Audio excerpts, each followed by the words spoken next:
So hello everybody, मेरा नाम है आर्या अग्रवाल एंड तुमको टाइटल तो देख के समझ आ गया होगा कि वीडियो किस बारे में। Now if I were in your place I would have thought कि मैं इसकी बात क्यों ही सुनूं। So you should listen to me because I have been a topper my entire life, as in class 12th 96.8%, which was highest in the district. After that, International Commerce Olympiad, I had international rank 7, zonal rank 3. Financial literacy quiz जो कि RBI और SEBI conduct करता है, उसमें I had a rank all India rank 2. CA foundation में even after doing it with a regular college that is saint Xavier's, I had a distinction in that, and that too at the time जब मैंने अपनी city change की थी Midway. And फिर मेरे college में अभी तक बिफोर सीए और इवन मैं जब सीए के साथ कर रही थी, आई हैड 8 CGPA से ऊपर, 8 SGPA से ऊपर, लाइक क्लास में रैंक 1, 2 या 3 रहा है मेरा अभी तक का. So I use to think that anybody who fail CA intermediate is dumb. Yes, and I failed CA intermediate. And here is why I can tell you the exact step-by-step guide or step-by-step mistakes that I did and what did I learn from this. So, मैं पहले आपको कुछ जो है वो generic चीजें बताऊंगी कि क्या जेनेरिक मिस्टेक्स हैं, फिर मैं सब्जेक्ट बाय सब्जेक्ट बताऊंगी कि क्या मैंने मिस्टेक्स की. So I would never have told this to anybody because I had that mindset कि मैं अपनी स्ट्रैटेजीज किसी के साथ क्यों शेयर करूं. But CA actually taught me कि मटेरियल सब जगह है और अगर किसी को जानना होगा, नो मैटर कोई भी बताए, उसको पता चल जाएगा. If you have the zeal to know, if you have the power to know, I would love to help you. So yeah, this is something, a major mindset shift that I got from CA intermediate. And yes, so let me tell you, step number 1, to actually, even after being a topper, how can you fail? So be a perfectionist. मेरा सबसे बड़ा गलती ये था कि I am a big perfectionist. मेरे को line by line रटी होनी चाहिए टाइप का चीज I study. So first of all I did it with regular college, as in मेरे को सीए में टॉप भी करना, मेरे को सीए में AIR का मेरा रैंक था, मतलब मेरा एम था. उसके बाद सेकेंडली मेरे को कॉलेज में भी सब में 8 SGPA से ऊपर चाहिए था, 9 SGPA से ऊपर चाहिए था, एंड मेरे को कॉलेज के इवेंट्स में भी पार्टिसिपेट करना था. बोलते हैं ना जो 3 नाव में पैर रखना. You know your capability, people do it but they sacrifice somewhere. But if you know you are a perfectionist, never go with a regular college and CA together, क्योंकि तुम्हें पता है कि तुम अपना 50% कहीं पे भी नहीं दे पाओगे. You know that you want to do it perfectly, you want to do everything perfectly, so do not do it. I delayed my attempt twice because मेरे को फेल होने से बहुत ज्यादा डर लगता था. एंड मेरी पूरी वैलिडेशन, मतलब मेरी पूरी लाइफ में मेरी जितनी वैलिडेशन आई है, that is only and only academic validation, and I could not lose that by failing. So be a perfectionist. मैंने सारे, उसके बाद एक गलती और मैं बताती हूँ कि आई चोज टीचर्स जिन लोगों ने 110 लेक्चर्स में क्लासेस खत्म किए, क्योंकि मेरे को मास्टरी चाहिए था सब्जेक्ट में. एंड गाइस, ये जो 9 महीने होते हैं ना, that is not for mastery, that is for you understand the concepts जितने अच्छे से हो पाए. इट्स नॉट अबाउट कि तुमको आज ही जो है वो किसी भी एक पर्टिकुलर सब्जेक्ट में मास्टरी करना है. वो जो 110 लेक्चर वाले टीचर होते हैं, I would highly recommend don't go for them because वो लोग आगे जाके I have seen, as far as I've seen, वो complicate कर देते हैं चीजों को बहुत ज्यादा. Go for teachers who explain it simply और तुमको steps जो है वो अच्छे से समझ आ जाए. मास्टरी नहीं करनी है 9 महीनों में. You have your whole life after that. उसके बाद step number 2, मतलब second चीज जो है, I think I lost account, but second चीज जो है, do not study anything. So when I tell वो 110 lectures वाले teachers, they tell you a lot of additional stuff. And when I was especially doing it with CA, I do not know कि बाकी लोग जो मतलब college के साथ नहीं कर रहे होते, उनके साथ मे बी वो लोग कर पाते हो. But the thing is कि if you are not somebody who can study 14 hours a day, bro, do not go for those 110 lectures, never ever. And even if you can, I don't recommend those 110 lectures. उसके बाद क्या कि do not study anything that you cannot revise in those 1.5 days. ठीक है, तो जो भी तुम पढ़ाई कर रहे हो पूरे साल भर, I studied for 1 year straight for the same subjects, क्योंकि मैंने डिले किए हैं अटेम्प्ट्स, 2 अटेम्प्ट्स मैंने डिले किए. So never study anything that you have not, मतलब जो तुम रिवाइज नहीं कर सकते वो 1.5 डेज में। तुम पहले ही कितने ही फॉर्म नंबर याद कर लो, कुछ भी याद कर लो, अगर तुम वो 1.5 डेज में नहीं याद कर पा रहे हो, नेवर एवर तुमको घंटा कुछ याद नहीं आएगा। तुमको सेक्शन नंबर 80 क्या है ये भी याद नहीं आएगा, सेक्शन नंबर 24 जो एकदम बेसिक चीज है वो भी याद नहीं आएगी।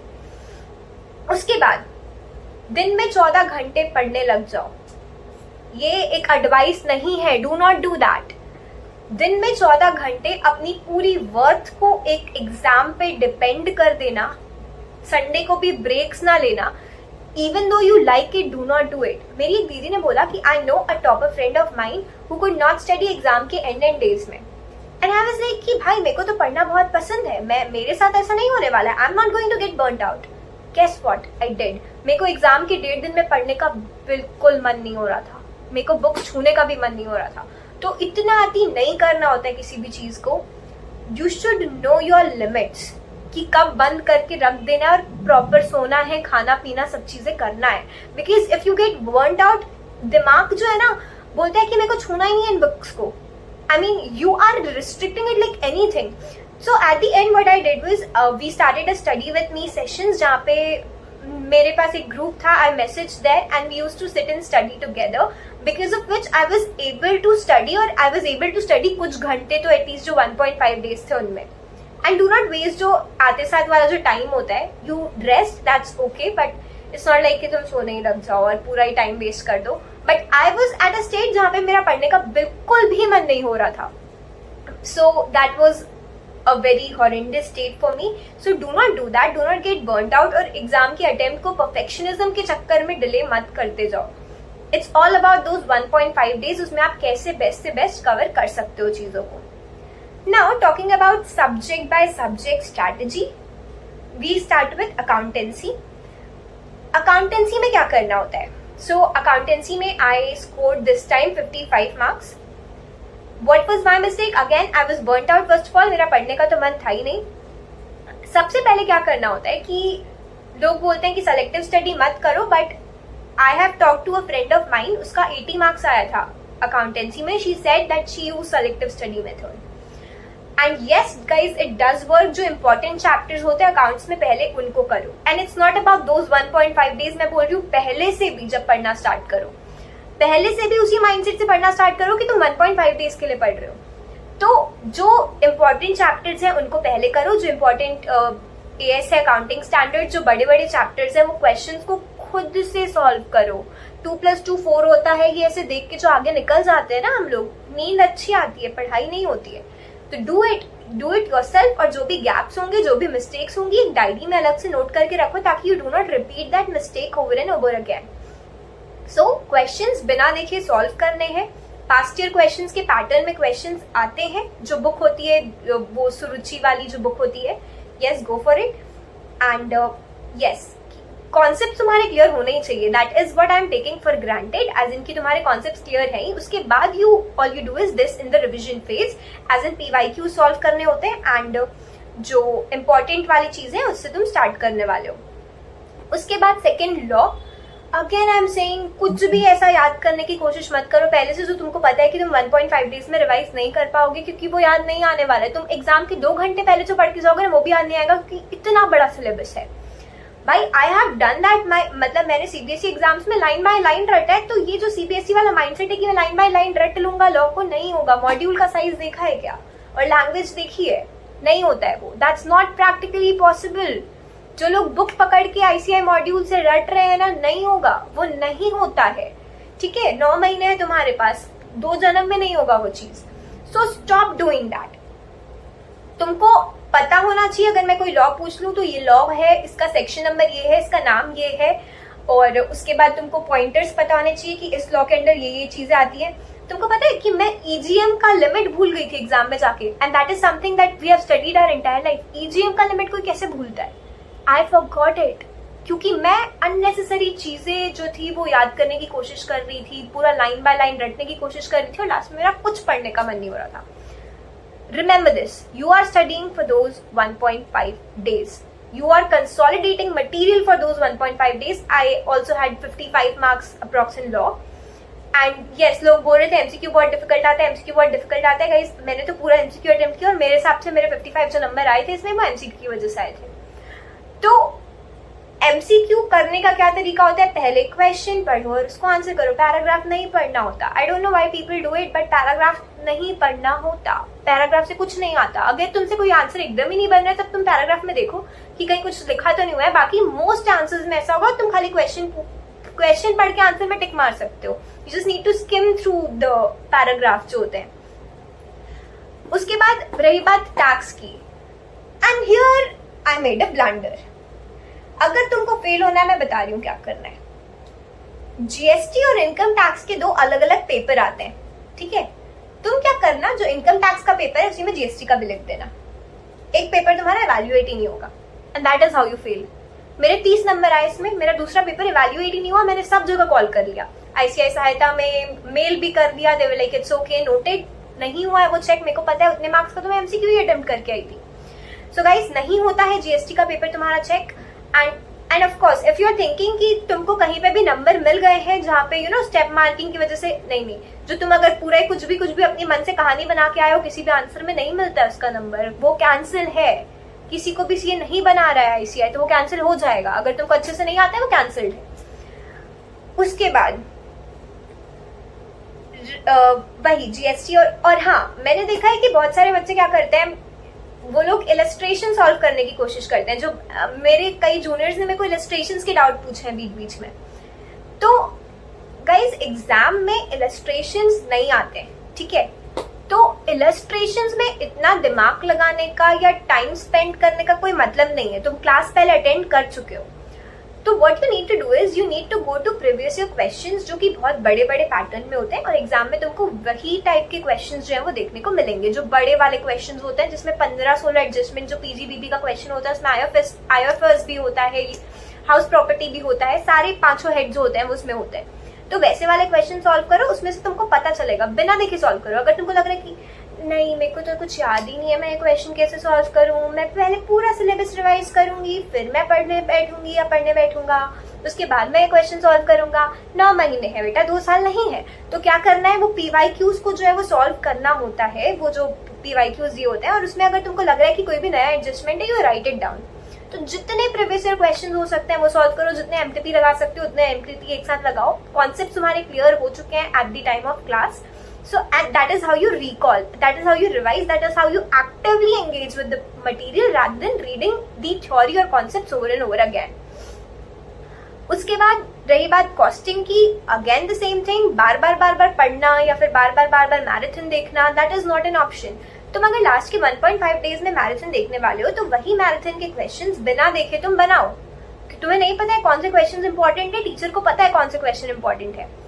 सो वो जो क्वेश्चंस दिए हैं उसको तुम जो है वो पहले देखो, उनके क्वेश्चंस को सॉल्व करो खुद से। कहीं पे भी गलती हुई है मत डरो, गलती होती है, ठीक है भाई। मॉक टेस्ट में you can't be afraid, I have done that. मेरे को मॉक टेस्ट देने से ही डर लगता था कि भाई गलत ना हो जाए, कम नंबर ना जाए, मैं तो पूरा रट के पढ़ूंगी पहले। डू इट, कहीं पे भी मिस्टेक होगा you can rectify it later, you can know your mistakes, you can know कि तुम्हारे सबकॉन्शियस में क्या चीज नहीं बैठी हुई है, राइट। तुम्हें जानना है कि तुम्हारे कॉन्शियस ब्रेन में क्या चीज, मतलब तुम्हारे सबकॉन्शियस में क्या चीज ऑलरेडी स्टोर हो चुकी है और क्या चीज ऑलरेडी स्टोर नहीं हुई है।